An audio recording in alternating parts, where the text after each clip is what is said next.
आरती industries लगातार बढ़ती हुई कंपनी है। इसने अपने लॉन्ग टर्म इन्वेस्टरों को कभी निराश नहीं किया है। हालांकि एक लंबे समय से स्टॉक में लगातार करेक्शन नज़र आ रहे हैं। बहुत सारे रिटेल इन्वेस्टर हाई के करीब बाई किया है, वही कुछ एवरेज करते आ रहे हैं, कुछ फ्रेश एंट्री भी ले रहे हैं, वही कुछ कंफ्यूज भी है। एक्चुअल में एंट्री करना सही रहेगा या और वेट करना चाहिए। नमस्कार दोस्तों, बुल 365 में आपका स्वागत है। चैनल में अगर आप नए हो तो सब्सक्राइब जरूर करें और बेल आइकन दबाएं ताकि आने वाले हर वीडियो का नोटिफिकेशन आपको मिलती रहे। चलिए वीडियो शुरू करते हैं। सबसे पहले स्टॉक का लास्ट ट्रेडिंग डे मतलब फ्राइडे की परफॉर्मेंस देखा जाए तो स्टॉक ओपन हुआ 495 पे, डे हाई लगाया 498, स्टॉक का लो था 490 और क्लोजिंग दिया है 491 पे।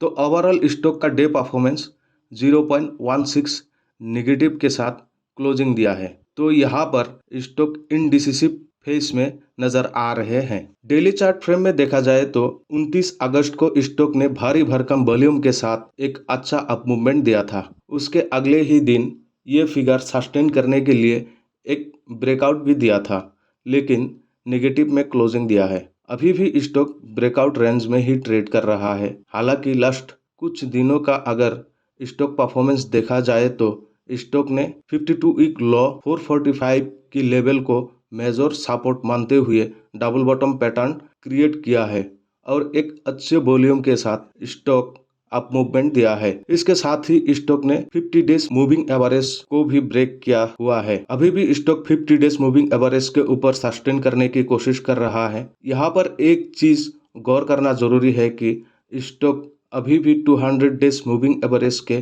काफी नीचे ट्रेड कर रहा है। 200 डेज अपने आप में कितनी लंबी पीरियड है आप अंदाजा लगा सकते हो। अभी कुछ दिनों में स्टॉक वॉल्यूम के साथ अगर 500 लेवल ब्रेक करता है और सस्टेन करता है तो लॉन्ग टर्म या शॉर्ट टर्म इन्वेस्टर के लिए एक अच्छा रिटर्न दे सकता है। एक्सपर्ट की माने तो शॉर्ट पीरियड में स्टॉक 600 तक जाने की पूर्ण संभावना है। चलिए स्टॉक के ऊपर मार्केट एनालिस्ट की क्या राय है देख लेते हैं। उससे पहले स्टॉक को थोड़ा बैक टेस्ट कर लेते हैं। हम स्टॉक को थोड़ा लॉन्ग टर्म नजरिए से देखने की कोशिश करेंगे। वीकली चार्ट फ्रेम पे देखा जाए तो स्टॉक ने अक्टूबर 2021 में 1012 रुपीज़ का अपना लाइफ टाइम हाई लगाया था। उस हिसाब से देखा जाए तो स्टॉक ने अभी तक 50% से ज़्यादा करेक्शन दिया है। मतलब यार के हिसाब से देखा जाए तो लगभग 2 साल में 50% का करेक्शन हुआ है। वही अगर हम स्टॉक का लाइफ टाइम हाई से पहले 2 साल की अगर परफॉर्मेंस देखें तो 132% से ज़्यादा प्रॉफिट भी दिया है। स्टॉक का लाइफ टाइम प्राइस परफॉर्मेंस की बात करें तो स्टॉक में कंसिस्टेंटली एक शानदार ग्रोथ देखने को मिलता है। स्टॉक का लाइफ टाइम ग्रोथ 45,362% का रिटर्न दे चुका है। ये रिटर्न एक मिड कैप स्टॉक का कितनी बड़ी रकम है आप सोच सकते हो। इन सब चीज़ों को देखकर आज के दिन में रिटेल इन्वेस्टर कंफ्यूज हो रहे हैं कि आने वाले दिनों में स्टॉक में क्या वो पोटेंशियल रहेगी जो पिछले दिनों में था। क्या स्टॉक वैसे ही रिटर्न दे सकता है या और नीचे गिरने की चांस है। ये सब जानने के लिए हमें स्टॉक का present business situation, sector performance, global impact कैसा है, स्टॉक का फ्यूचर प्लान क्या है, ये सब पैरामीटर जानना बहुत जरूरी है। चलिए इन चीज़ों को थोड़ा देख लेते हैं। सबसे पहले स्टॉक का इंडस्ट्री वाइज रेवेन्यू देखें तो एग्रोकेमिकल से 30%, फार्मा से 20%, होम एंड पर्सनल केयर से 3%, डाइस एंड पिगमेंट से 12%, पॉलीमर एंड एडिटिव से 26% और अदर डिस्क्रिशनरी से 9% है। दूसरी ओर जियोग्राफी वाइज रेवेन्यू की बात करें तो डोमेस्टिक सेल से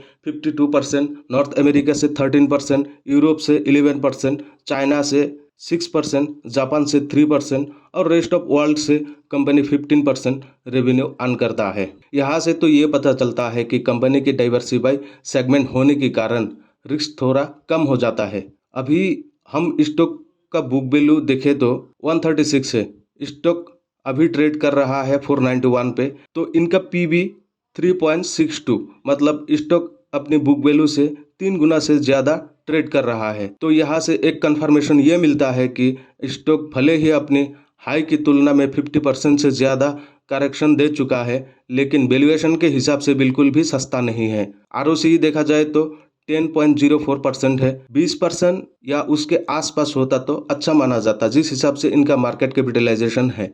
कंपनी का डेट देखा जाए तो यहाँ पर कंपनी ने एक अच्छा परसेंटेज मेंटेन करने में सक्षम हुआ है।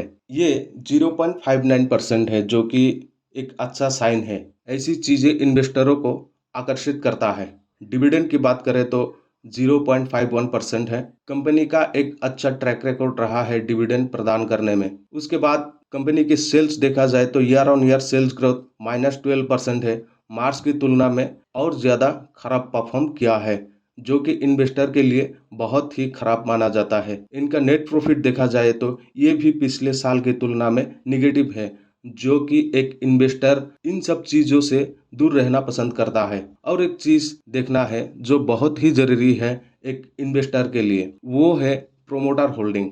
यहाँ पर प्रोमोटर्स होल्डिंग 43.65% है। देखा जाए तो प्रोमोटर्स ने अपना स्टेक लगातार डिक्रीज करते आ रहे हैं, तो ये भी एक मेजर वीक पॉइंट माना जा सकता है, क्योंकि स्टॉक कितना भी फंडामेंटली टेक्निकली स्ट्रॉन्ग क्यों ना हो, प्रोमोटर्स स्टेक इन्वेस्टर के लिए मायने रखता है। मैं तो 70% से ज़्यादा ही प्रिफर करता हूँ। ट्रेडर या शॉर्ट टर्म इन्वेस्टर के लिए ये सब चीज़ें उतना मायने नहीं रखता। हालांकि लॉन्ग टर्म इन्वेस्टर को इन सब चीज़ों पर ध्यान देना बहुत ज़रूरी है। उसके साथ एफआई स्टेक रेट भी डिक्रीज हुआ है।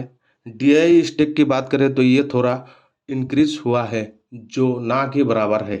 पब्लिक होल्डिंग काफ़ी इंक्रीज हुआ है। डेटर्स डे भी काफ़ी इंक्रीज हुआ है, जो ठीक है। कंपनी के पास अपने ओवरऑल केमिकल सेगमेंट इम्प्रूवमेंट के लिए 2,500 से 3,000 करोड़ का कैपेक्स प्लान है, जिसका इम्पैक्ट आने वाले दिनों में स्टॉक प्राइस में देखने को मिल सकता है। आइए स्टॉक के ऊपर मार्केट एक्सपर्ट का क्या राय है देख लेते हैं। Vaishali Parikh, vice president technical research, Prabhudas Lilladher ने कहा, आरती इंडस्ट्रीज ने डेली चार्ट में डबल बॉटम पैटर्न बनाया है और इसे लगभग 440 पर मजबूत सपोर्ट मिला है। स्टॉक फिर से मजबूत हो गया है और बढ़ रहा है और हमें आने वाले दिनों में और तेजी की उम्मीद है।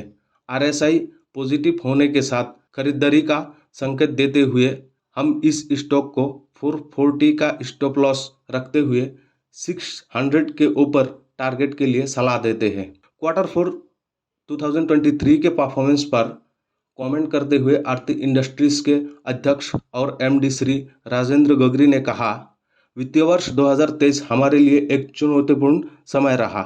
रूस यूक्रेन कॉन्फ्लिक्ट, इनपुट प्राइस और एनर्जी कॉस्ट में मुद्रास्फीति के वृद्धि और कुछ डेवलप मार्केट में धीमी मांग सहित कई चुनौतियों के सामने आने के कारण इंडस्ट्री के लिए एक चैलेंजिंग टाइम रहा। पिछले 5 वर्षों में पैंडेमिक, जियोपॉलिटिक्स, इन्फ्लेशन इत्यादि चुनौतियों के बावजूद हमारा केमिकल एबिटा वित्तीय वर्ष 2018 में 534 करोड़ से बढ़कर वित्तीय वर्ष 2023 में 1089 करोड़ हो गया। EBITDA में 2 गुना से अधिक की यह वृद्धि हमारे मजबूत और विकास यात्रा पर आगे बढ़ने की हमारी क्षमता का प्रमाण है। तो वीडियो के माध्यम से हमने स्टॉक की कुछ पैरामीटर्स डिटेल में बताने की कोशिश की है। इन सब चीज़ों को देखकर अगर आपको स्टॉक अच्छा लगे तो ही फोकस करना चाहिए। आखिर में एक बात बता दूं, ये वीडियो सिर्फ एजुकेशन पर्पस के लिए है, कोई बाय सेल का रिकमेंडेशन नहीं है। तो वीडियो कैसा लगा? अच्छा लगे तो सब्सक्राइब, लाइक, शेयर ज़रूर करें। Thank you.